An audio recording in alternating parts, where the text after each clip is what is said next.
네, 11월 둘째 주일 예배 나오신 여러분들을 주님의 이름으로 환영합니다. 오늘 예배 가운데 임하시는 하나님을 꼭 만나시는 복된 예배 드리시기를 축복합니다. 이 시간 다 함께 찬양으로 하나님 앞에 나가겠습니다.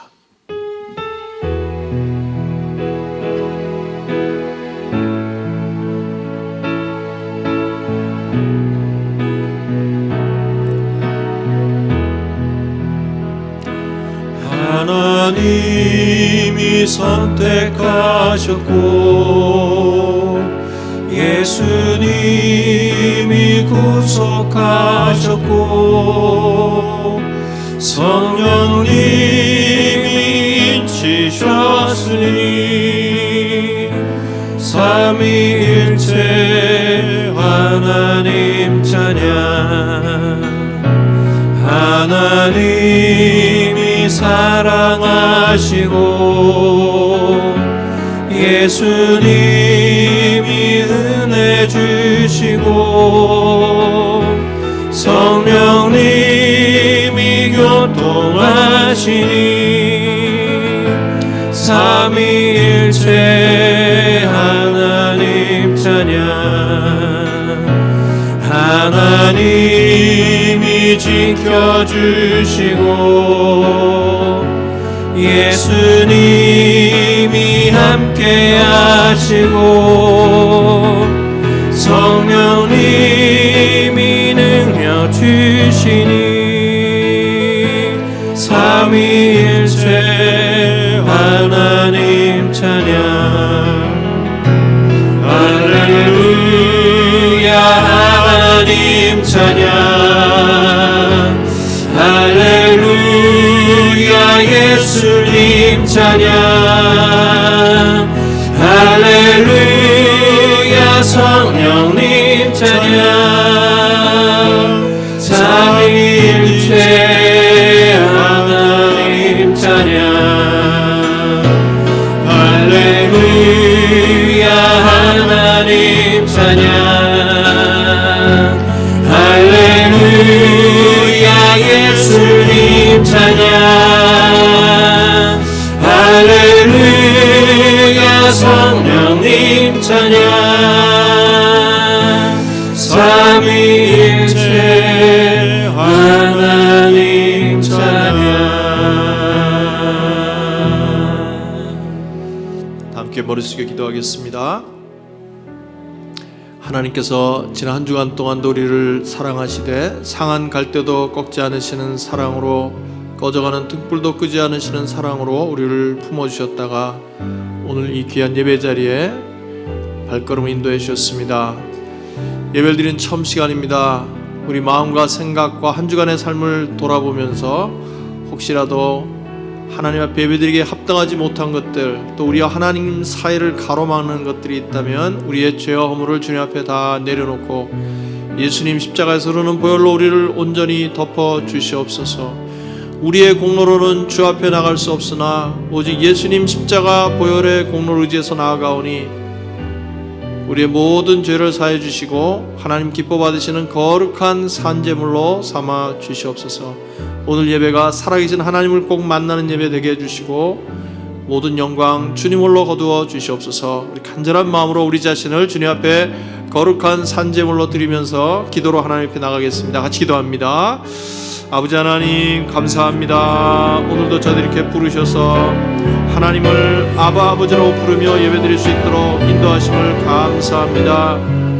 우리의 몸과 마음과 뜻과 정성을 다 바쳐서 드리는 거룩한 예배, 살아있는 예배 되게 하여 주시옵시고 이 예배를 통하여 하나님 홀로 영광을 거두어 주시옵시며 우리를 꼭 만나 주시옵소서. 예배를 통해 홀로 영광 거두어 주시옵소서.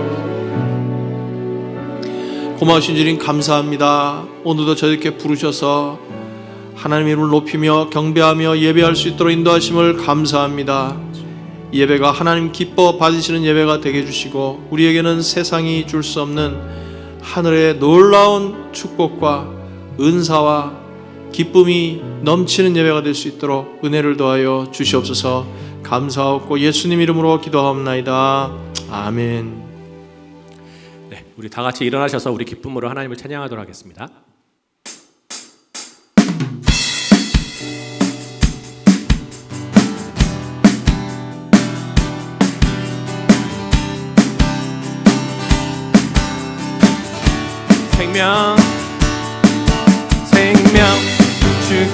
힘 내 능력 주께 힘 내 소망 주께 힘 내 주 안에 있는 생명 주께 힘 내 능력 주께 힘 내 소망 주께 힘 내 주 안에 있네 생명 다해 주 찬양하리 힘을 다해 주 찬양하리 내 생명 다해 내 힘을 다해 모든 소망 주님께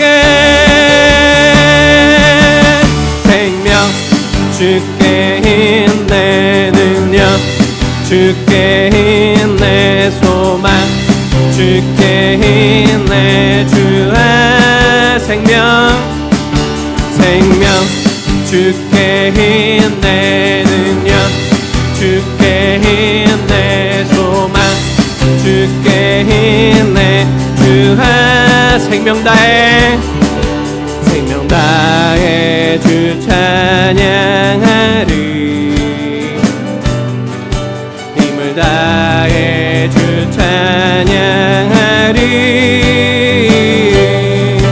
내 생명 다해 내 힘을 다해 모든 소망 주님께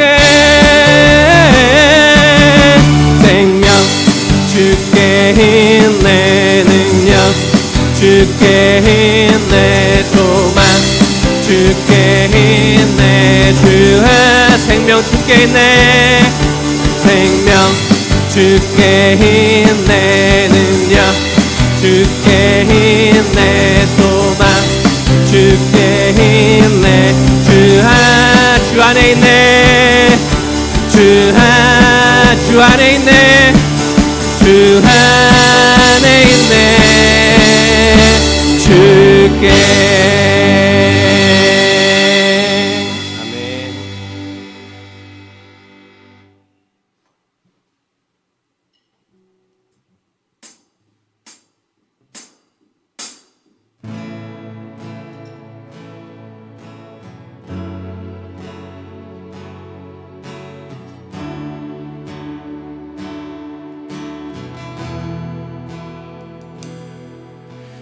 빛나는 왕의 왕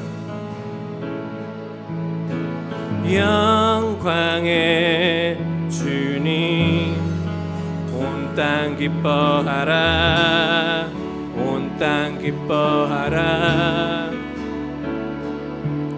광채의 옷 입고 어두운 저 원수는 떠내 저 원수는 떠내 위대하신 주 찬양의 위대하신 주 모두 알게 되리라 위대하신 주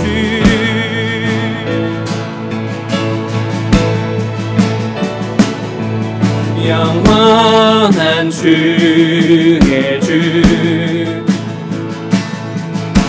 시간의 주관자 알파와 오메가 알파와 오메가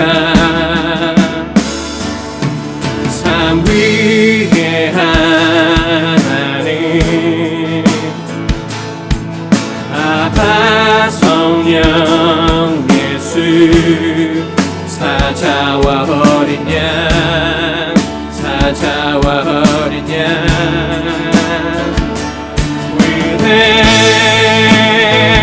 위대하신 주 찬양의 위대하신 주 모두 알게 되리라 위대하신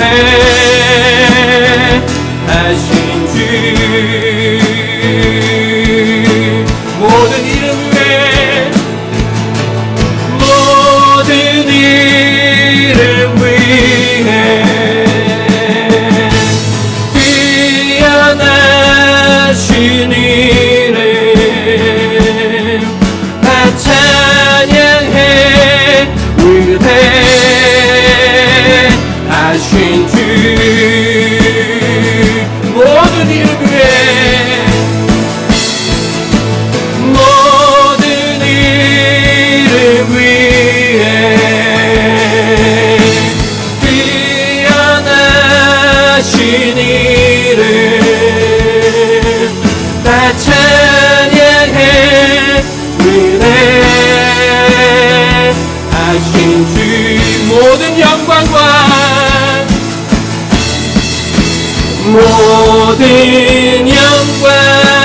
존귀와 능력 받으소서 모든 영광과 존귀와 능력 받으소서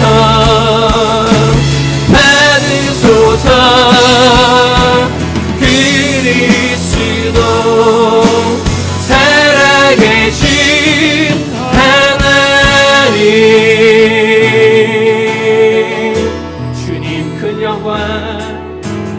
주님 큰 영광 받으소서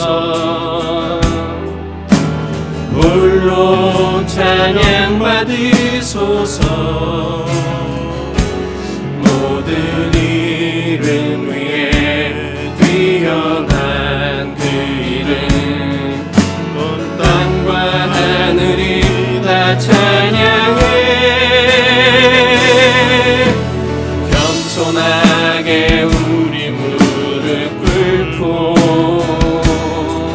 주 이름 앞에 영광 돌리세 모두 절하세 독생자 예수 주님께 찬양 드리리 모든 영광과 존귀와 능력 받으소서 모든 영광과 존귀와 능력 받으소서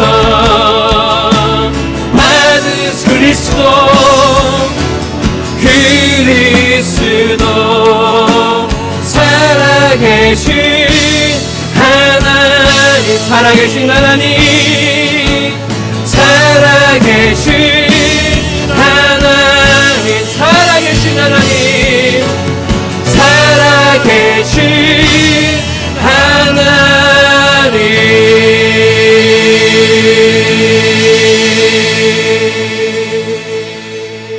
아멘. 우리 자리에 앉으셔서 우리 찬양과 경배를 받으신 하나님 앞에 다시 한번 기도하겠습니다. 하나님, 저희들 오늘 이렇게 불러주셨사오니 우리에게 친히 말씀해 주시옵소서. 주의 말씀은 내 발의 등이요 내 길의 빛입니다. 오늘도 주님께서 저희들의 영혼을 깨워주시고 그 말씀 앞에 아멘으로 화답하고 또 결단하고 새롭게 마음을 다짐하는 귀한 시간 될 수 있도록 축복하여 주시옵소서. 또 업족한 종을 위해서 성령의 오른손에 성령의 붙들림 받아서 말씀 전할 수 있도록 여러분 간절히 기도해 주시기 바랍니다. 오늘 주신 말씀의 은혜를 위해서 오늘 모든 예배를 위해서 다시 한번 간절히 기도하시고 이준혁 집사님 기도하시겠습니다. 같이 기도합니다. 하나님 아버지 감사합니다. 오늘도 저들에게 부르셔서 하나님 이름을 마음껏 높이며 경배하며 찬양할 수 있도록 인도하심을 감사를 드리옵나이다. 아버지 하나님, 오늘도 저희에게 하나님 친히 말씀해 주시옵소서. 성령으로 조명하여 주시옵소서. 우리의 심령을 주의 말씀으로 밝혀주시고 어두운 것들이 다 물러가게 하여 주시옵시고 미련한 것들이 다 지혜로워질 수 있도록 주여 은혜를 내려주시고 주여 우리에게 또한 결단하는 힘을 주셔서 순종할 수 있도록 축복해 주시기를 간절히 기도합니다. 부족한 종을 주님의 능력의 오른손으로 붙들어 주시기를 간절히 기도합니다. 영광을 드리고 사랑과 은혜가 충만하신 하나님, 저희에게 주님을 경외하고 찬양할 수 있게 하심을 감사드립니다. 거룩하신 하나님 아버지, 먼저 저희의 연약함으로 이 팬데믹 기간에 하나님을 원망한 죄를 용서하시고 공의의 주님을 기억하게 도와주시어 늘 마음을 영적 전신갑주로 무장하게 도와주시옵소서. 코로나의 고난으로 주님을 만홀히 여겼던 우리의 큰 죄를 용서하시고 주님이 우리를 위해 피를 흘리신 피의 고난을 기억하게 하셔서 지금의 고난을 주님의 사랑으로 이겨낼 수 있는 믿음을 더하여 주시옵소서. 늘 돌아보면 하나님의 은혜요 사랑이었던 것을 기억합니다. 저희에게 건강이 있게 하시고 생명이 있게 하심으로 오늘도 주님께 나왔사오니 주님 받아 주시옵소서. 하나님의 영광을 위하여 영혼을 구원하고 성도들을 제자 삼아 땅끝까지 선교하는 사명을 주신 포도원교회에서 드리는 저희의 예배를 기쁘게 받으시기를 원하오니 주님 저희에게 성령 충만함으로 채워 주시옵소서. 죽어가는 영혼들을 사랑하셔서 이곳에 교회를 세우시고 비록 온라인이지만 드리는 예배에 감사하오니 교회에 속하여 있는 32개의 목장과 각 교육 사역부의 모두가 오직 하나님의 영광을 위하여 자신에게 주어진 이 세상에 하나밖에 없는 삶을 주님께 순종하게 하시며 저희에게 주님 빛과 사랑을 저는 실천할 수 있는 지혜를 주시옵소서. 다음 주까지 있을 사역 지원에 모든 성도들이 마음속에 주님이 주시는 음성을 듣고 귀한 결단을 내리는 믿음을 허락하여 주시기를 기도드립니다. 그리고 치료 현장에서 수고하시는 의료 종사자와 봉사자들을 위해서도 기도드립니다. 그들에게 건강과 안전을 주시고 환자들을 잘 돌볼 수 있는 여건과 환경을 허락하여 주시옵소서. 바이러스의 원인과 해결책을 하루속히 찾게 하시고 이를 위한 백신과 치료제를 개발할 수 있는 능력과 힘을 허락하여 주시옵소서. 그리고 떠나온 조국과 미국을 위해서 기도합니다. 전 세계적 국가적 위기를 잘 해결하기 위해 무엇보다 이번에 당선된 미국 대통령을 비롯하여 모든 위정자들이 먼저 하나님 앞으로 나아 무릎으로 기도하게 하여 주시옵소서. 하나님을 두려워하며 국민 앞에서 더 겸손하게 하시고 이 나라를 다스리는 참 주인이 하나님이심을 깨닫게 하여 주시옵소서. 세계 열방 가운데 바이러스가 확산되고 있는 지금 이 순간에도 주님의 마음을 시원케 하시는 선교사에게 힘쓰시는 각 열방의 선교사님을 위해 기도드립니다. 특히 헝가리에서 선교에 힘쓰시는 콜맥세라 맥키니 선교사님을 위해 기도드립니다. 헝가리 현재 상담 사역과 사역자 훈련 그리고 어린이 사역에 힘쓰시고 계신데 진행 중인 스피릿 리추얼 디렉션 교육을 세라 선교사가 잘 마치고 그리고 여러 나라에 온 그리스도인들에게 계속해서 카운셀링하는 코맥 선교사에게 지혜와 사랑을 주셔서 만나는 사람들이 삶이 하나님 안에서 좋은 결실을 맺는 선교사에게 되게 주님 도와주시옵소서. 주님 포도원교회를 이끄시는 정현민 담임 목사님에게 기도드립니다. 목사님께 영육간의 강건함을 주시어 영적 부활의 근원지로 포도원교회를 이끌기에 부족함이 없는 목사님으로 세워주시옵소서. 목사님이 성령과 진리로 충만케 되어 영감 있는 말씀을 선포하게 하시고 오프라인이나 온라인이나 동일하게 마음이 뜨거워지는 역사가 있게 하여 주시옵소서. 한정훈을 귀하게 여기시는 주님, 포도원교회로 인하여 고난 중에 있는 사람이 하나님이 주시는 참 평안을 얻게 하시고 고통 중에 있는 영혼이 노임을 받을 수 있는 거룩한 성소가 되게 하여 주시옵소서. 주님의 보혈을 의지하여 늘 이웃의 영혼을 위하여 기도할 수 있는 포도원교회가 되게 하시며 믿지 않는 이웃과 가족들이 죄악에서 해방되는 은혜가 넘치는 교회가 되게 하여 주시옵소서. 빛의 자녀답게 마음을 다스리고 늘 인생의 기쁨을 주님과 동행함으로 받기를 바라오며 이 모든 기도 세상 끝날까지 우리를 붙잡고 놓지 않으시는 예수 그리스도의 이름으로 기도드립니다.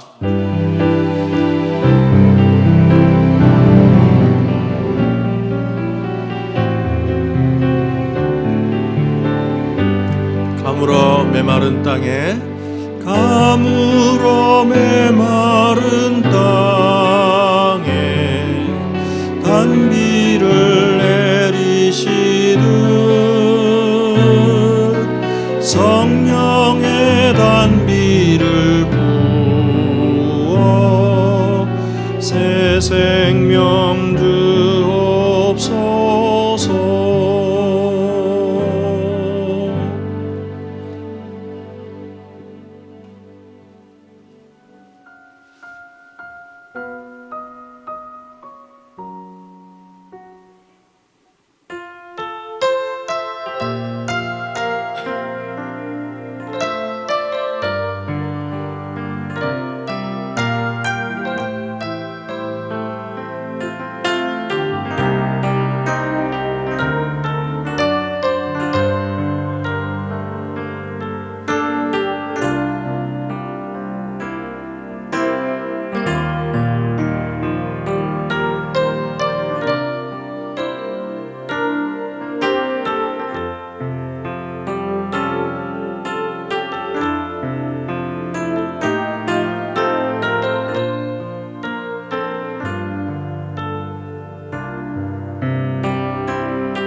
네, 감사합니다. 지난주 토요일이었죠. 할렐루야 나잇 많은 분들이 수고해 주셔서 또 부모님들이 도와주셔서 너무나 감사드립니다. 우리 자녀들이 정말 영적 전신갑주를 입고 이 어려운 시기에 영적으로 육적으로 잘 성장할 수 있도록 계속 기도해 주시기를 바랍니다. 우리 새해 사역 지원이 시작됐습니다. 특별히 이제는 그 영상으로 많은 일이 진행이 되기 때문에 음향, 영상, 조명 또 뭐 컴퓨터 이쪽에 사역에 이렇게 헌신하시고 싶은 분들 많이 좀 지원해 주셔서 교회 사역에 이렇게 큰 도움이 될 수 있기를 바랍니다. 사역 지원서는 교회 홈페이지에 이렇게 올려놨는데 다운로드 하셔서 사용하시면 되고 또 교회 로비에도 준비해 놓겠습니다. 이렇게 익숙지 않은 분들은 교회 한번 오셔서 사역 지원서 작성하셔서 이렇게 제출해 주시면 감사하겠습니다. 네, 이제 하나님 앞에 감사하는 마음으로 예물을 드리겠습니다.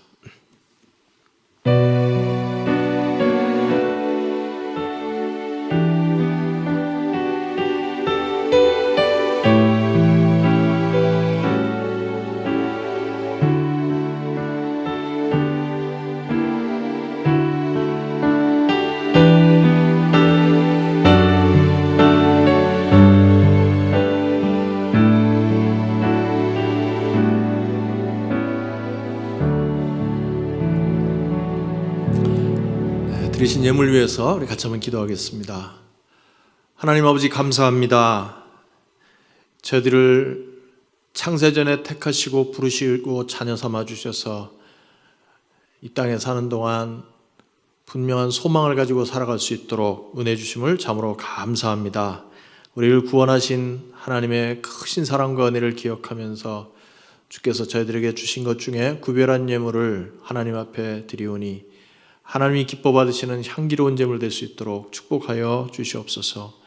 이 예물이 쓰일 때마다 오직 하나님의 영광이 나타나게 하여 주시옵시고 또한 이 물질을 통하여 세상에 힘들고 지친 영혼들 주님 앞으로 인도하는 데 쓰임받게 하시고 또한 우리와 동역하시는 선교사님들께 큰 격려가 될 수 있도록 은혜 허락하여 주시옵소서. 코로나 기간에 이렇게 경제적으로 어려운 가정들 긍휼히 여기시고 불쌍히 여기셔서 낙심치 않게 해주시고 믿음의 주여 또 온전케 하시는 예수님을 꼭 바라보면서 끝까지 승리할 수 있도록 축복하여 주시옵소서. 모든 것을 감사하옵고 예수님 이름으로 기도하옵나이다. 아멘. 네, 하나님 말씀 같이 보시겠습니다. 오늘 말씀은 데살로니가전서 2장 19절 20절입니다. 본래는 2장 17절부터 3장 13절까지인데 우리 두 절만 먼저 읽도록 하겠습니다. 데살로니가전서 2장 19절과 20절 저 한 목소리로 읽겠습니다.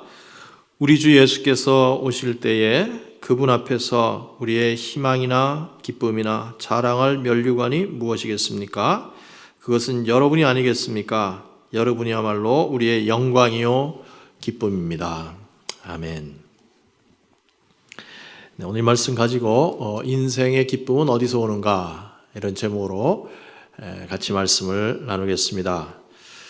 이 코로나 사태가 좀 이렇게 길어지면서 사람들의 얼굴에서 이렇게 웃음기가 조금씩 사라지고 대신 시름이 이렇게 더해지는 것 같습니다. 그래서 정말 이런 시기에는 어디 정말 내 마음을 이렇게 한번 시원하게 해줄 때가 없을까? 또 참 나를 기쁘게 해줄 일이 뭐가 없나 이렇게 찾게 됩니다. 흔히 사람들은 그래서 이런 기쁨, 행복 이런 것을 찾기 위해서 이런저런 노력을 하죠. 많은 경우 지금보다 좀 돈이 많으면 내가 참 기쁨이 넘칠 것 같다 그렇게 생각을 합니다. 그런데 여러분 잘 아시죠? 우리 주변에는 이미 물질적 풍요를 얻었음에도 불구하고 마음이 늘 불안하고 우울하고 삶의 무의미에 빠진 사람들을 어렵지 않게 찾아볼 수 있습니다. 그게 답이 아니라는 거죠. 또 어떤 사람들은 내가 이렇게 젊음을 유지할 수 있다면 참 행복하고 기쁠 것 같다. 그래서 이 체력과 또 외모와 몸매를 가꾸기 위해서 막 운동에 몰입한다든지 또 외모를 고치는데 많은 돈을 쓰기도 합니다. 그런데 여러분, 이 외관상 젊어 보인다거나 또는 기분상 젊다는 것이 곧 참 행복과 참 기쁨이라고 말할 수 있을까요? 그렇지 않은 것 같습니다. 또 어떤 사람은 정말 스트레스가 하나도 없이 여행을 떠나서 조용히 쉬면서 이 해먹에 몸을 담고 이 칵테일을 홀짝홀짝거리면서 느슨한 삶을 살면 행복하고 내 마음에 기쁨이 넘칠 것 같다, 그렇게 생각하는 사람들도 있습니다. 그러나 그렇게 나른한 삶이 여러분 얼마나 우리에게 오랫동안 행복을 줄 수 있고 기쁨을 줄 수 있겠습니까? 그것도 역시 궁극적 답은 아닙니다. 근데 오늘 우리는 이 본문 말씀, 오늘 2장 17절부터 3장 13절까지인데요. 본문 말씀을 통해서 정말 우리 인간적으로 눈으로 볼 때는 전혀 기뻐할 만한 조건이 없는데도 불구하고 말할 수 없는 기쁨, 정말 감당할 수 없는 기쁨을 가지고 있는 한 사람을 만나게 됩니다. 그 사람은 바로 사도 바울입니다. 사도 바울입니다. 오늘 우리가 본문을 이렇게 잘 읽어보면은요, 정말 읽는 사람의 마음도 막 흥분될 정도로 이 바울과 또 데살로니가 교회 성도들 사이에 뜨거운 그런 애정이 있고 또 그것을 통해서 참 삶의 큰 보람과 기쁨과 만족을 누리고 있는 이 사도를 만나게 됩니다. 저도 이 기쁨 이런 데 대해서 참 때로는 좀 고민이 많은 사람이에요. 왜 그러냐면 저도 이렇게 성격 검사를 해보면 이 완벽주의자 기질이 좀 많이 나옵니다. 그런데 이 완벽주의자들이 제일 부족한 것 중에 하나가 이 기쁨이 없다는 거예요. 잘 기뻐할 줄 모른다는 겁니다. 그래서 자기가 이렇게 세워놓은 기준이 늘 있기 때문에 그 기준과 비교해서 보면은 이렇게 마음에 드는 게 별로 없어요. 그러니까 기쁨을 얻기가 참 어렵습니다. 그런 점에서 저는 아주 작은 일에도 이렇게 기뻐하고 또 만족을 잘 느끼는 그런 분들을 보면 참 부럽습니다. 근데 제가 큰 걱정은 안 해요. 왜냐하면 우리의 가장 큰 기쁨은 우리 죄가 용서받은 구원의 기쁨에 있기 때문입니다. 그래서 나 같은 죄인을 위해서 대신 죽으신 그 예수님을 생각하고 내가 용서받았다 하는 그런 기쁨을, 그 사실을 되새길 때마다 세상이 줄 수 없는 이 마음에 큰 감동과 기쁨이 올라오는 것을 느낍니다. 그렇지만 우리가 이 크리스찬으로서 일상생활 가운데 정말 이렇게 기쁨이 충만한 삶을 사는 것은 굉장히 중요합니다. 그래서 어떻게 하면 우리가 우리 삶 가운데서 참된 기쁨을 누리면서 살 수 있는지 오늘 본문을 통해서 세 가지를 나눠보도록 하겠습니다. 첫 번째, 우리가 인생에 참다운 기쁨을 누리려면 언제 기쁨을 얻을 수 있는가? 다른 사람을 세워줄 때 우리에게 참다운 기쁨이 있습니다. 다른 사람을 세워줄 때 참 기쁨이 있어요.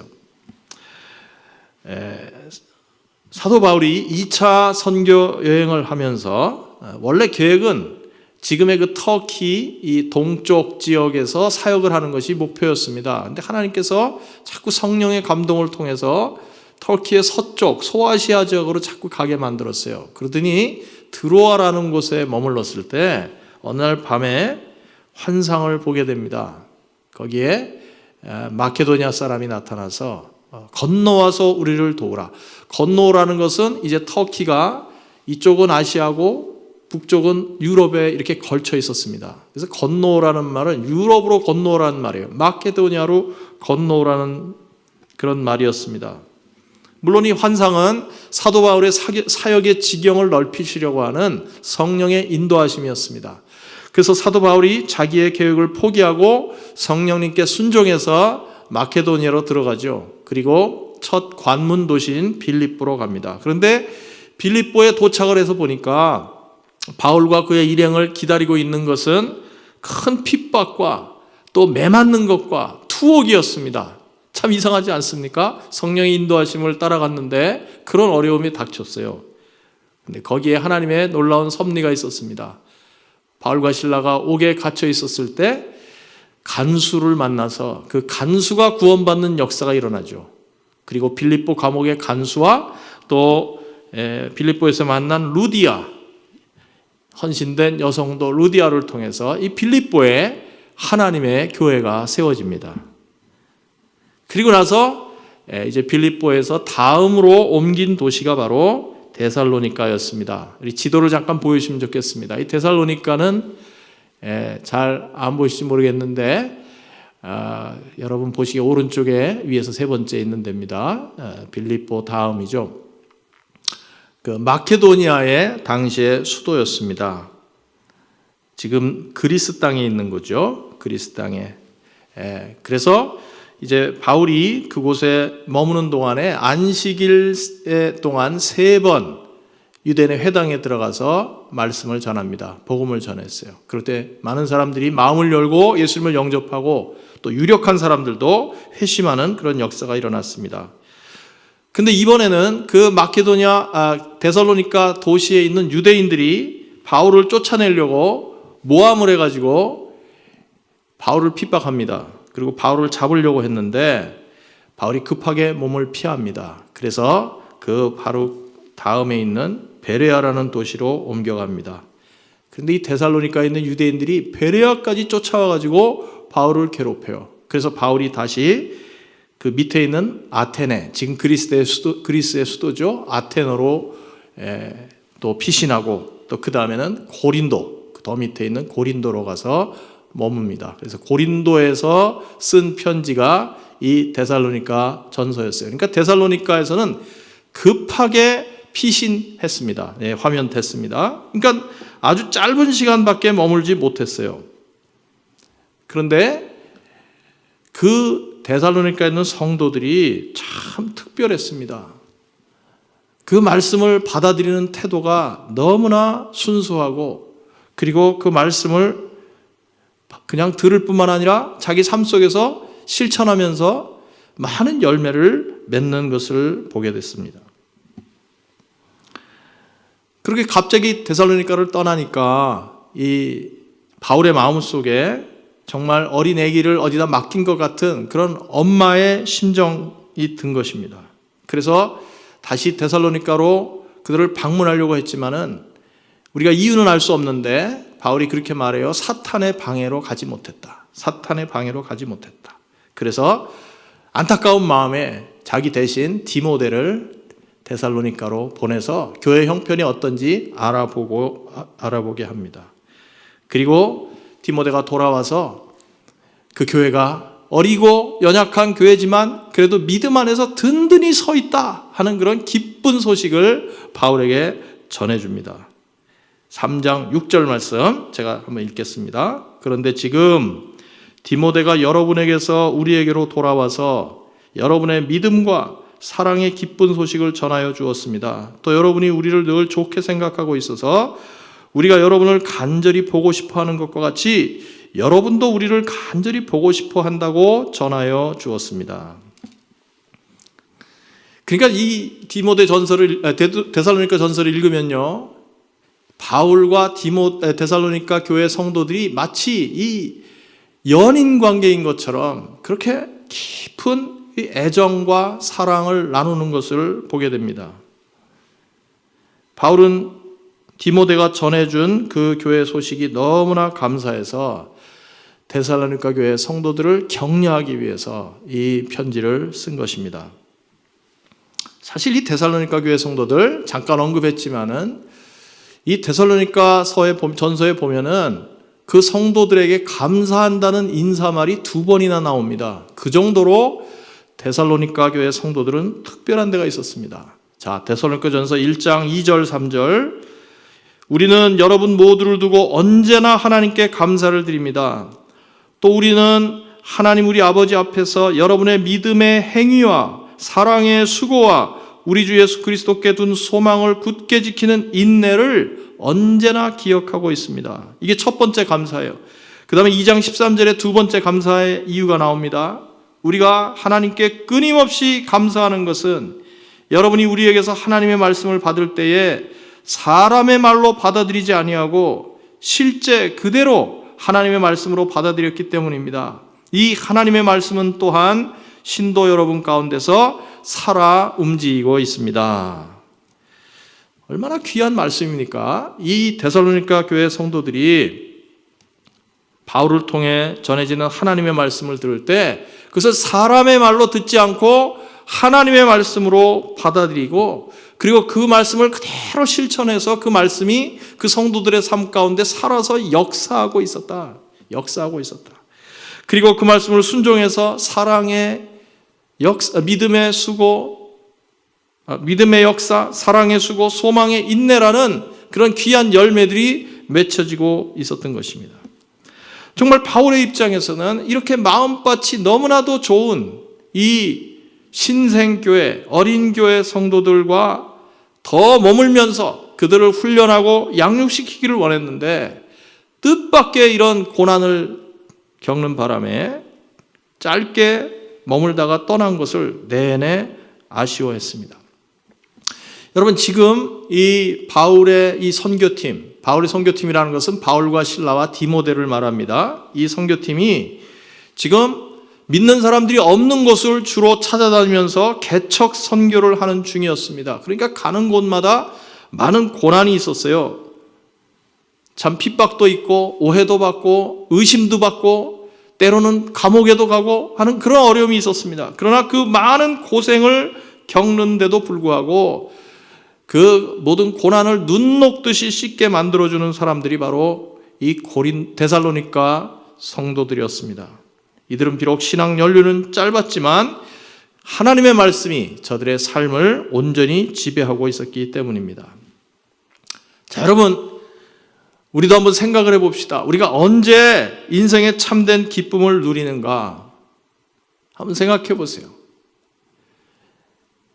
나를 통해서 다른 사람이 이렇게 세워질 때 그 기쁨은요, 값싼 그런 기쁨이 아닙니다. 아주 깊은 기쁨을 우리에게 가져다줘요. 큰 보람을 우리에게 안겨다 줍니다.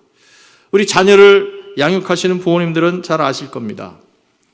만약에 예를 들어서 말이죠, 여러분 친구분이 오랜만에 한국에서 이렇게 방문을 했어요. 미국에 방문을 해가지고 여러분을 만났습니다. 그리고 여러분의 아들과 딸을 이렇게 소개해가지고 만났어요. 그랬더니 그 친구가 하는 말이 우리 아들한테 그러는 거예요. 야, 이 녀석 아빠보다도 잘생겼는데, 또 딸을 보면서 야, 너는 니네 엄마보다도 더 예쁘게 생겼는데, 미인인데. 만약에 그렇게 말을 하면 여러분, 듣는 부모의 마음이 어떻습니까? 만약에 그럴 때 혹시 기분이 나쁘신 분이 있으면 상태가 안 좋은 겁니다. 내가 양육한 자녀들을 누가 칭찬하면요, 내게 큰 기쁨이 되는 거예요. 내게 큰 기쁨이 됩니다. 자녀들뿐만 아니라 나를 통해서 영향을 받거나 나에게 가르침을 받거나 나를 통해서 양육받은 사람이 나보다 더 칭찬을 받고 인정을 받으면 우리는 그것 때문에 기쁨이 생겨요. 이게 참 수준 높은, 아주 높은 수준의 그런 기쁨입니다. 우리가 키운 사람이 육신의 자녀가 아니라 직장 후배도 아니라 영적인 자녀라면 여러분 그 기쁨이 얼마나 더 크겠습니까? 왜냐하면 이 영적인 자녀는요, 그 관계가 죽어서 저 천국까지 영원히 지속되는 관계입니다. 저도 지금까지 목회를 하면서 가장 큰 기쁨과 보람을 누리는 것은 다른 게 아니고 이렇게 사람이 세워진 모습을 볼 때 가장 기뻐요. 누가 뭐 좋은 말 해주고 대접해주고 그것보다도 저같이 연약한 사람을 통해서 어떤 한 그리스도인의 인격이 세워지고 헌신자가 세워지는 것을 보는 것보다 더 큰 기쁨은 없습니다. 그리고 그런 것을 그분들이 이렇게 표현하고 말이죠. 때로는 무슨 카드나 메시지로 이런 말씀을 해주고 이러면 정말 살맛이 나요. 살맛이 나요. 제가 며칠 전에 이렇게 책상을 정리하다가 무슨 카드가 한 장 이렇게 발견이 돼가지고 이렇게 읽어봤더니 굉장히 오래된 카드였어요. 2002년, 그러니까 18년 전 카드였는데 어떻게 그게 나와 있는지 모르겠습니다. 근데 거기 이렇게 써 있는 거예요. 목사님, 사모님, 제가 미국에 와서 마음속에 항상 목사님과 사모님을 그리고 있습니다. 제가 힘들 때 사모님이 많은 위로를 주시고 뭐 이렇게 하면서 감사한 얘기를 이렇게 쓰고 맨 끝에 감사한 마음과 죄송한 마음이 교차합니다. 근데 문제가 있는 게 거기에 쓰신 분 이름이 써 있는데 기억이 안 나는 거예요. 기억이 안 나. 제가 웬만하면요, 아무리 교회를 떠난 분이라고 해도 다 이렇게 기억이 나는데 그분이 도대체 누군지 기억이 안 나요. 혹시 전에 섬기던 교회에서 알던 분인가? 지금도 기억이 안 나요. 근데 말이죠, 천국 가면 어쩌면 종종 이런 일이 좀 생기지 않을까 그런 생각이 듭니다. 잘 이렇게 처음 봐서 잘 모르겠는 분이 와가지고 목사님 때문에 제가 예수 믿고 여기 오게 됐어요. 목사님한테 훈련받고 하나님께 쓰임받아서 여기 와 보니까 예수님께서 그렇게 별로 한 것도 없는데 이렇게 많은 상을 주시네요. 목사님 덕분입니다. 뭐 몇 분이나 그럴지 모르겠지만 정말 상상만 해도 너무나 기분 좋고 감격적인 일입니다. 나를 통해서 어떤 사람이 세워진다. 예수님의 제자로 세워지고 하나님 나라의 일꾼으로 세워진다. 이거는요, 세상이 줄 수 없는 기쁨입니다. 꼭 목사나 선교사가 아니더라도 우리는 얼마든지 사람을 키울 수가 있어요. 사람을 세울 수가 있어요. 뭐 가장 가깝게는 우리 자녀들이죠. 먼저 여러분 자녀들 가운데 아무도 여러분이 천국 가서 만나지 못하는 자녀들이 없기를 축복합니다. 그것보다 더 안타까운 일이 어디 있겠어요. 근데 만약에 정말 확률상 우리가 먼저 죽겠죠, 그죠? 자녀들보다 확률상. 그리고 자녀들과 헤어져서 우리는 주님 품에 이렇게 영으로 안겨 있고 그러다가 이제 주님이 재림하시면서 우리 자녀들이 다 크리스찬이 됐다면 자녀들 만나겠죠. 그럼 우리 자녀들이 뭐라 그럴 것 같아요, 여러분? 엄마 아빠 덕분에 내가 천국에 오게 돼서 얼마나 고마운지 몰라. 그리고 아빠 말씀대로 우리 주님 열심히 섬겨서 내가 예수님으로부터 이렇게 큰 상을 받게 돼서 얼마나 고마운지 모르겠어요. 그러면서 가족끼리 정말 얼싸안고 포옹하는 그 장면을 한번 상상해 보세요. 정말 오랜만에 진짜로 만나는 거니까. 예? 그런 의미에서 지금 우리 교회에서 목자 목녀로 섬기시는 분들은 인생의 깊고 수준 높은 그런 기쁨을 맛볼 수 있는 자리에 여러분이 계신 겁니다. 여러분 때문에 사람이 세워져요. 여러분 때문에 영혼이 살아나요. 여러분 때문에 사역자가 나옵니다. 사역자가 나와요. 얼마나 감사한 일이에요. 얼마나. 그래서 여러분 우리 교회에 이렇게 여러 가정들이 계신데요. 가장 친한 가정들이 누구인지 아십니까, 여러분? 이 분가해가지고 전임 목자하고 그 다음 목자가 제일 가까워요. 왜? 영적인 부자 관계가 형성이 됐기 때문에. 그 전임 목자는 그 목자를 볼 때마다 그냥 기쁘고 감사한 거예요, 그냥. 여러분 세상에는 말이죠, 가르치려는 사람은 많은데 진정한 영적 아비는 별로 없다고 그랬어요. 고린도전서 4장 15절에 그리스도 안에서 여러분에게는 1만 명의 스승이 있을지 몰라도 아버지는 여럿이 있을 수 없습니다. 그리스도 예수 안에서 복음으로 내가 여러분을 낳았습니다. 우리가 복음으로 누구를 낳아서 그 사람을 양육해서 그 영혼이 하나님 앞에 제대로 설 수 있는 사람으로 서게 되면 여러분 그보다 더 큰 기쁨이 없어요. 없어요. 우리 목장은 복음으로 영적 자녀들을 낳고 그리고 예수님의 제자와 사역자를 세우는 가장 확실한 현장입니다. 우리의 모든 성도들이 영적인 자녀든 육신의 자녀든 혹은 사회생활을 하면서 만나는 후배가 됐든 간에 여러분을 통해서 사람이 세워지는 그런 기쁨을 누리시는 축복의 길을 축원합니다. 바울은 그 기쁨이 있었기 때문에 그 큰 환난과 어려움 속에서도 정말 기쁨을 이기지 못해요. 이따가 우리가 보겠습니다. 자, 두 번째, 어떻게 해야 어디서부터 인생에 참된 기쁨이 올까요? 진실한 인간관계를 가질 때 그때 우리에게 참다운 기쁨이 생깁니다. 진실한 인간관계. 이 데살로니가 전서는요, 그 재림에 대한 말씀 외에는 무슨 특별한 신학적 주제가 없는 그런 아주 쉬운 편지입니다. 비교적 쉬운 편지예요. 대신에 이 데살로니가 교회를 개척하고 갑자기 떠나게 된 사도 바울과 그리고 그 땅에 그 도시에 계속 남아서 핍박 중에 신앙을 지키려고 애쓰는 이 성도들 간의 아름다운 관계를 묘사한 책이 이 데살로니가 전서와 후서입니다. 바울은 이 편지를 이제 쓰게 됐죠. 디모데로부터 그 교회가 잘 있다는 소식을 듣고 너무 기뻐서 이제 편지를 씁니다. 그런데 편지를 쓰면서 이렇게 말해요. 자기가 왜 갑자기 그곳을 떠나게 됐는지, 거기에 대해서 성도들이 오해가 없기를 원하는 그런 마음에서 자기가 그때 갔을 때 어떻게 사역했었는지를 리마인드 시키면서 이렇게 글을 씁니다. 또 얼굴을 대하지 못하는 동안에 내가 얼마나 여러분을 보고 싶어하고 사모했는지 또 그거에 대해서 글도 쓰고, 또 자기가 거기 가지 못했던 그 이유에 대해서도 설명을 합니다.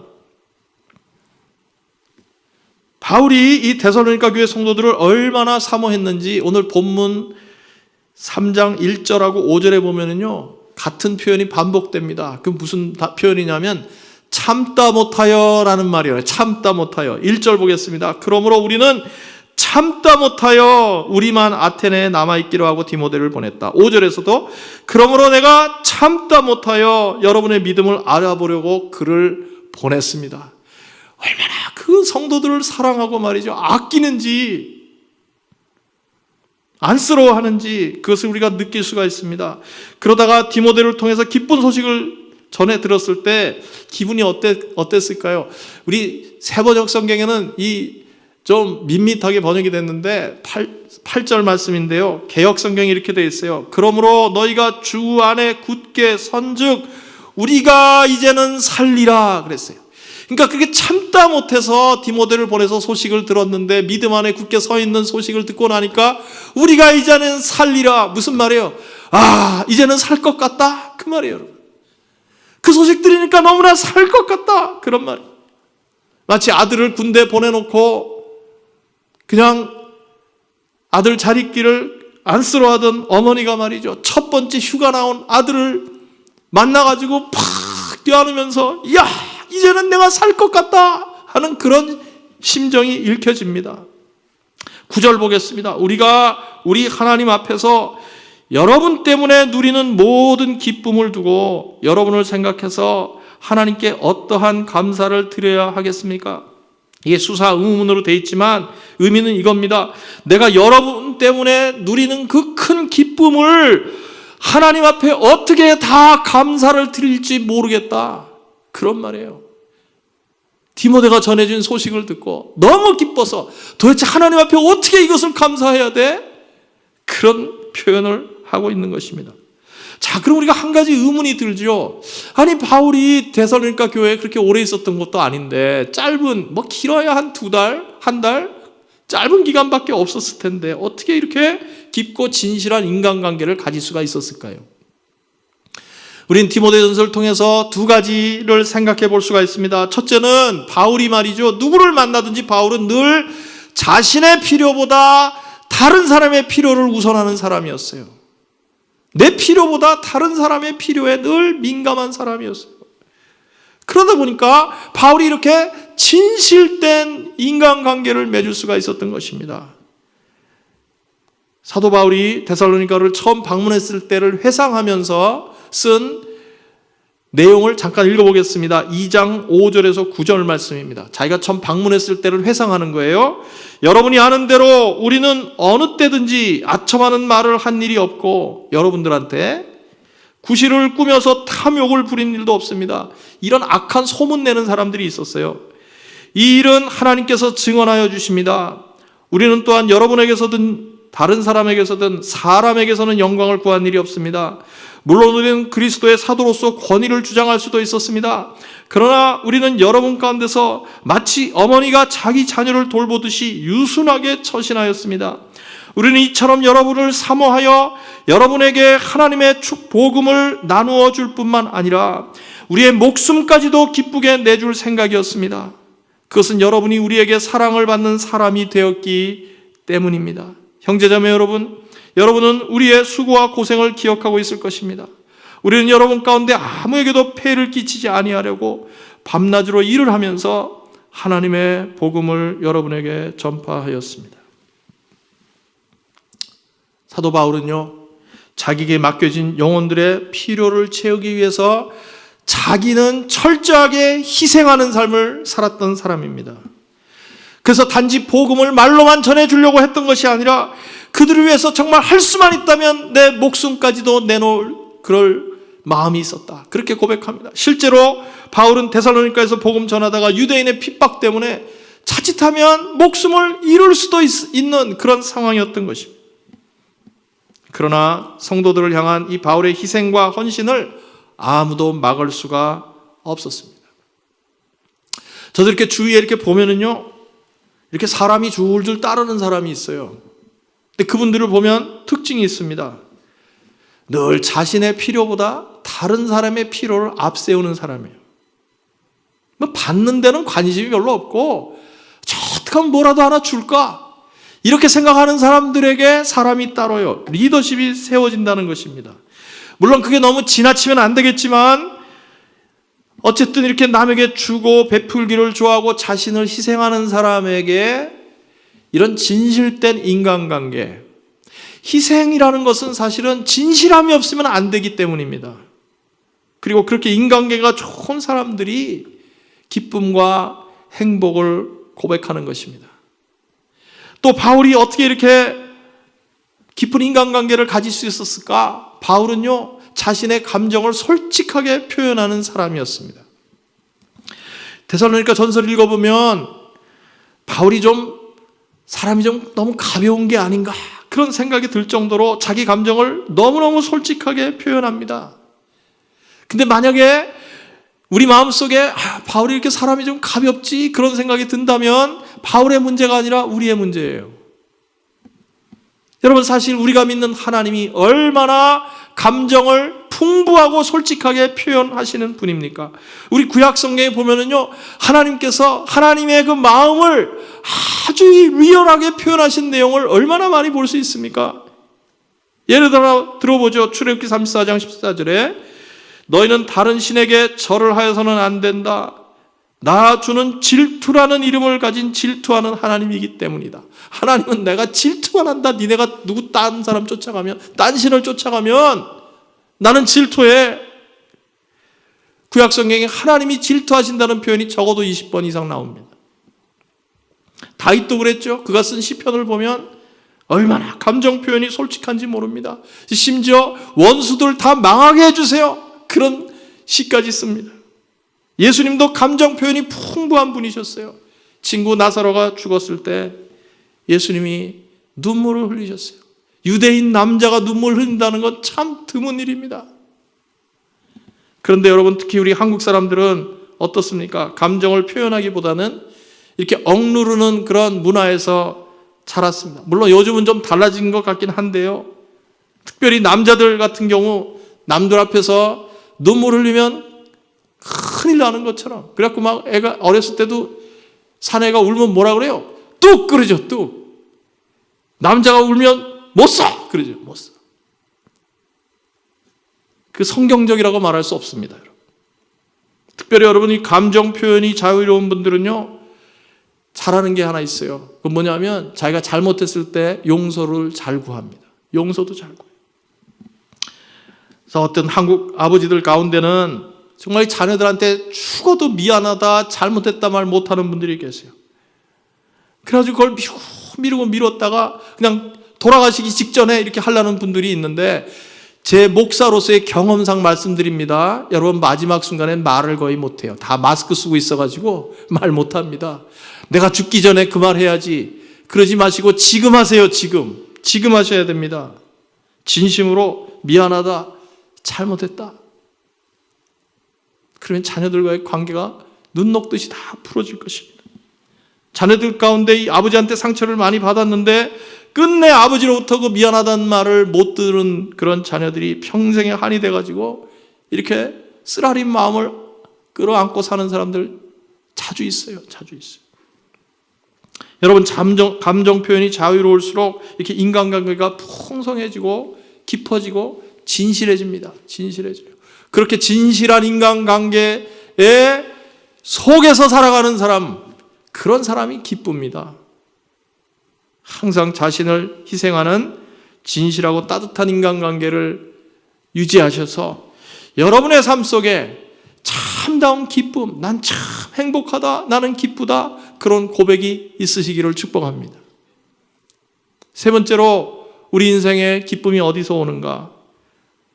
장래에 주실 상급에 대한 확신이 있을 때 우리에게 기쁨이 있습니다. 상급에 대한 확신이 있을 때 기쁨이 있어요.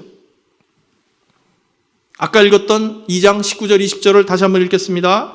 우리 주 예수께서 오실 때에 그분 앞에서 우리의 희망이나 기쁨이나 자랑할 면류관이 무엇이겠습니까? 그것은 여러분이 아니겠습니까? 여러분이야말로 우리의 영광이요 기쁨입니다. 그랬어요. 사도 바울은 자기를 통해서 예수를 믿고 신실한 주님의 제자로 빚어진 이 데살로니가 교회 성도들이 내가 하나님 앞에 섰을 때, 예수님 앞에 섰을 때 자랑할 수 있는 면류관이라고 고백하고 있습니다. 바울은 세상의 어떤 보상을 추구한 것이 아니라 천국에서 받을 상급, 우리 주님으로부터 받을 상급을 생각하면서 그것이 나에게 기쁨이다, 그것이 나의 영광이다, 그렇게 고백하고 있습니다. 어떤 분들은 이런 말씀을 드리면 주님 섬기는데 상 바라고 하나요? 우리는 무익한 종인데 그냥 일할 뿐이죠. 그렇게 말씀하시는 분이 있어요. 물론 그 겸손한 자세는 높이 평가를 받아야 합니다. 그런데 여러분, 성경을 읽어보면요, 우리 주님이 다시 오실 때 주님께서 상 주시는 심판이 분명히 있다고 성경은 말하고 있어요. 그리고 그 상급에 차이가 있다고 분명히 말씀하고 있습니다. 물론 성경에서 말하는 상급이 어떤 것인지 우리가 자세히 알 수는 없지만은 무슨 세상에서 받는 상처럼 무슨 경쟁이라든지 등수를 매기든지 그런 개념의 상은 아닐 거예요. 하나님께서는 여러분과 저의 마음속에 상 받기를 기대하는 본성을 넣어주셨습니다. 이거 부인할 수 없습니다, 여러분. 상 받기를 원하는 그런 본성이 있어요, 우리에게. 너무 비근한 예가 될지는 모르겠지만 여러분, 크레딧 카드를 쓰시는 분들 가운데 이렇게 포인트를 적립하는 카드를 쓰시는 분들이 계실 겁니다. 그 적립할 때 어떠세요, 여러분? 뭘 바라고 적립하세요? 나중에 그거 다 쌓아가지고 뭘 해야지, 그런 기대감을 갖지 않습니까? 한국에 가서 보니까 어디 가서 무슨 물건 살 때마다 맨날 물어보더라고요. 포인트 적립하실래요? 그런데 무슨 소린지 모르겠어요. 그래가지고 간두라고 맨날 그러는데, 여러분, 우리가 무슨 하찮은 이 크레딧 카드 포인트나 무슨 비행기 마일리지만 쌓여도 기분이 좋은데, 하물며 우리가 하나님 앞에 섰을 때 그때 내가 받을 상급이 많다, 그때 내가 받을 상급을 기억하는 것, 그리고 그때 내가 분명히 상급을 받을 거라고 하는 확신이 있다면 여러분, 우리에게 그 확신이 큰 기쁨을 가져다 줍니다. 이게 바로 사도 바울이 가졌던 기쁨이었어요. 사도 바울이 가졌던 기쁨. 그러나 반대로 하나님이 나에게 원하시는 것이 무엇인지를 알면서도 짐짓 불순종하는 사람들은요, 기쁨 대신 뭐가 있는지 아십니까? 이러다가 내가 한 대 맞지, 이런 생각을 합니다. 천벌을 받지, 그런 불안감을 갖고 살게 돼요. 그러니까 기쁨이 없어요. 기쁨이 없어요. 기쁨이 없어요. 그러므로 여러분, 방법은 간단합니다. 하나님께서 우리에게 감동을 주셔서 하나님이 원하시는 일을 가르쳐 주시면 그냥 순종하면 돼요. 그런데 걱정하지 마세요. 하나님 우리의 형편과 사정을 아시기 때문에 우리의 능력에 벗어나는 일 시키지 않습니다. 빌립보서 2장 13절, 하나님은 여러분 안에서 활동하셔서 여러분으로 하여금 하나님을 기쁘게 해드릴 것을 염원하게 하시고 실천하게 하시는 분입니다. 우리가 할 수 있는 일을 하고 싶어하는 마음을 주신다 이 말이에요. 그리고 마음도 주시고 할 수 있는 능력도 주신다는 것입니다. 그래서 우리가 할 일은 뭡니까? 성령의 인도하심을 따르기만 하면 되는 것입니다. 사탄은 우리 성도들에게 계속해서 거짓말로 우리를 속이려고 합니다. 순종하면 피곤해, 순종하면 괴로워, 순종하면 손해본다, 안 하면 편하다, 그래요. 새빨간 거짓말입니다. 여러분, 하나님께 부름받은 사람들은 마땅히 할 일을 안 하고 있으면 마음이 불편합니다. 불편해요. 편한 게 아닙니다. 여러분 꼭 기억하세요. 하나님께 부름받은 사람은 순종하기 전에는 참 기쁨이 없습니다. 하나님께 부름받은 사람은 순종하기 전에는 참 기쁨이 없어요. 왜냐하면 이 순종이라는 것이 곧 하나님께 대한 사랑의 표현이기 때문입니다. 잘 아시는 요한복음 14장 23절 말씀, 예수께서 그에게 대답하셨다. 누구든지 나를 사랑하는 사람은 내 말을 지킬 것이다. 그리하여 내 아버지께서 그 사람을 사랑하실 것이요 내 아버지와 나는 그 사람에게로 가서 그 사람과 함께 살 것이다. 하나님을 사랑하는 사람은 하나님의 말씀을 지킬 거라 그랬고, 그렇게 순종하는 사람에게 주님이 찾아오셔서 그 사람하고 함께 살아주시겠다. 그 결과가 뭡니까? 그러면 기쁨이 넘치는 삶이에요. 기쁨이 넘치는 삶. 여러분, 왠지 신앙생활 하는데 기쁨이 없습니까? 잘 생각해 보세요. 순종하지 않는 게 혹시 없나 확인해 보세요. 여러분, 순종을 해야 기쁩니다. 순종에는 기쁨이 따라오는 거예요. 올해 초에 이 전대미문에 코로나 사태가 시작됐습니다. 처음에는 사람들이 이게 뭔지 다 몰랐어요. 우리 다 몰랐잖아요. 그래서 다 허둥지둥했습니다. 전문가라는 사람의 말도 맨날 빗나가기 일쑤고, 그리고 못하나 정말 계획을 세울 수가 없었어요. 앞으로 어떻게 될지 잘 모르기 때문에 아직도 그런 현상이 마찬가지입니다.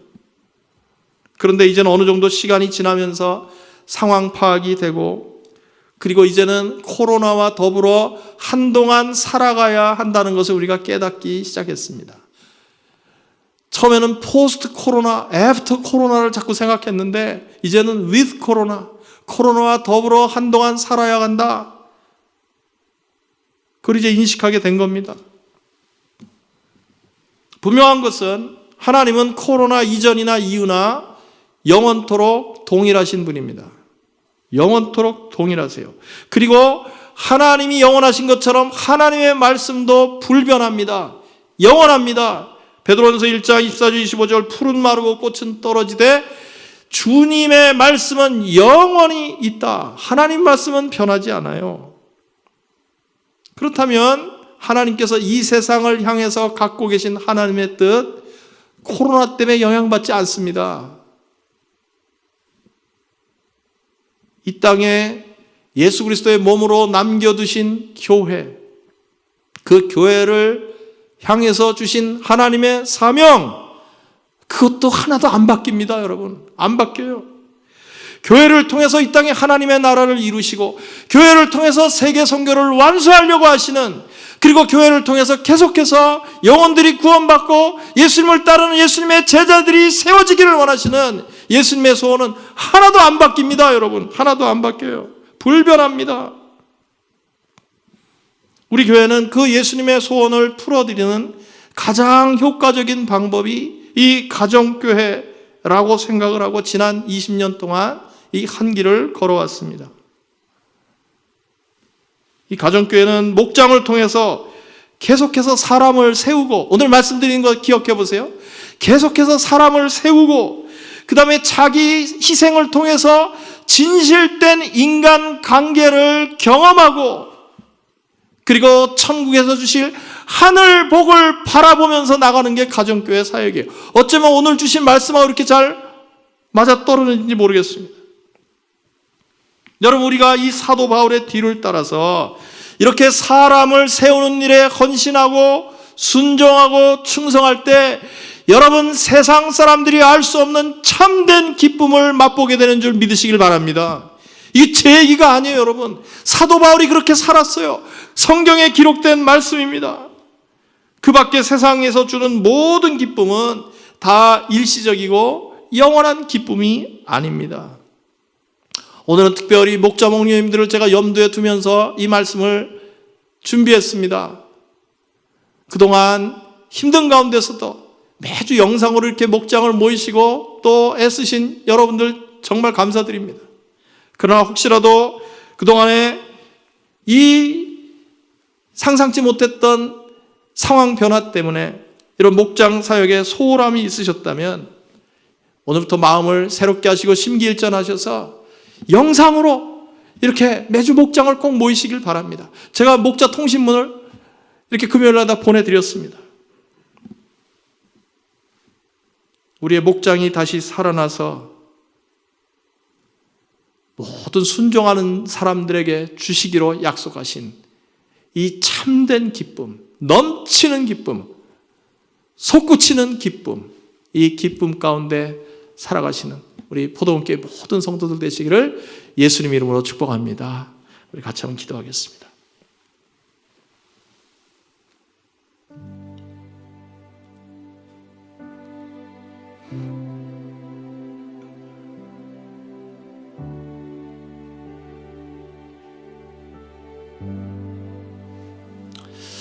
오늘 주신 말씀을 생각하면서 정말 내 안에 참된 기쁨이 있는가? 나는 도대체 어디서 기쁨을 찾고 있는가?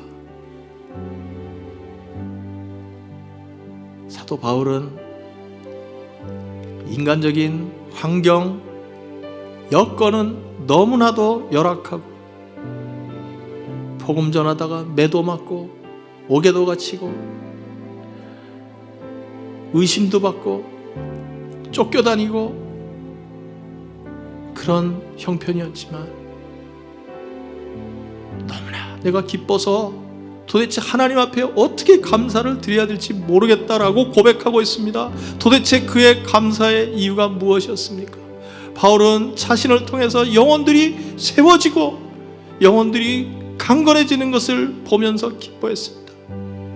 자신을 희생하면서 맺어진 그 끈끈하고 진실된 인간관계 때문에 그는 기뻐했습니다. 그리고 천국에서 받게 될 큰 상급에 대한 확신을 가지고 그는 기뻐했습니다. 여러분, 우리도 이런 기쁨으로 살아야 되지 않겠습니까? 우리 인생 살아야 얼마나 더 산다고?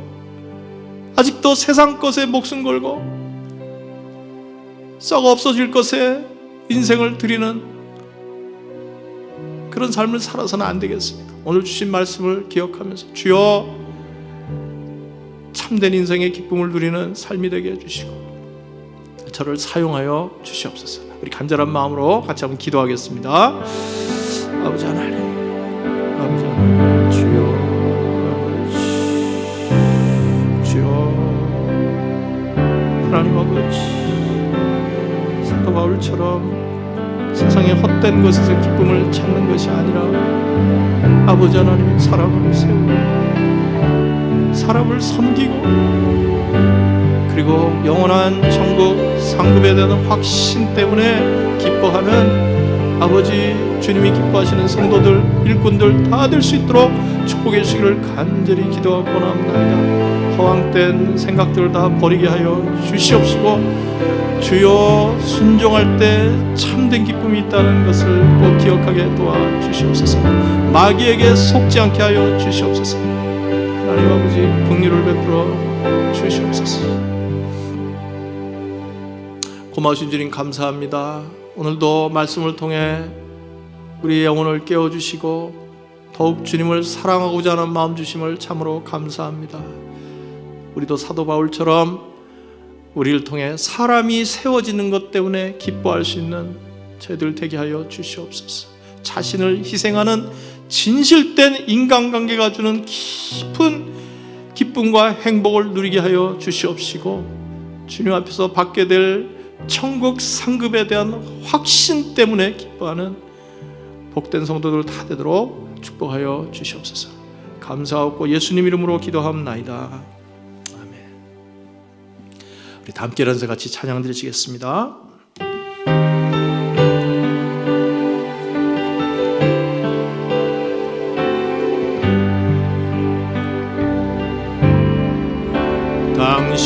당신이 지쳐서 기도할 수 없고 눈물이 빗물처럼 흘러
이 땅에 오시사 고난 받으시고 십자가 지시고 부활하신 우리 주 예수 그리스도의 은혜와 독생자를 아낌없이 보내어 우리에게 영원한 생명을 주신 하나님 아버지의 크고 놀라우신 사랑하심과 날마다 우리 삶 가운데 함께 하셔서 값싼 기쁨이 아니라 진정하고도 영원한 기쁨을 샘솟듯이 우리에게 일으켜 주시는 성령의 교통하심이 오늘 주님 앞에 나와 경배와 찬양을 드리며 영혼을 세우고 영혼을 살리는 그런 삶을 통하여 하나님이 주시는 참된 기쁨을 누리며 살기를 원하는 하나님의 귀한 백성들 위해 저들의 가정과 자녀와 손대하는 모든 일과 건강과 안전 위에 우리와 동역하시는 선교사님들의 사역 현장에 함께 하시기를 예수님의 이름으로 축원하옵나이다.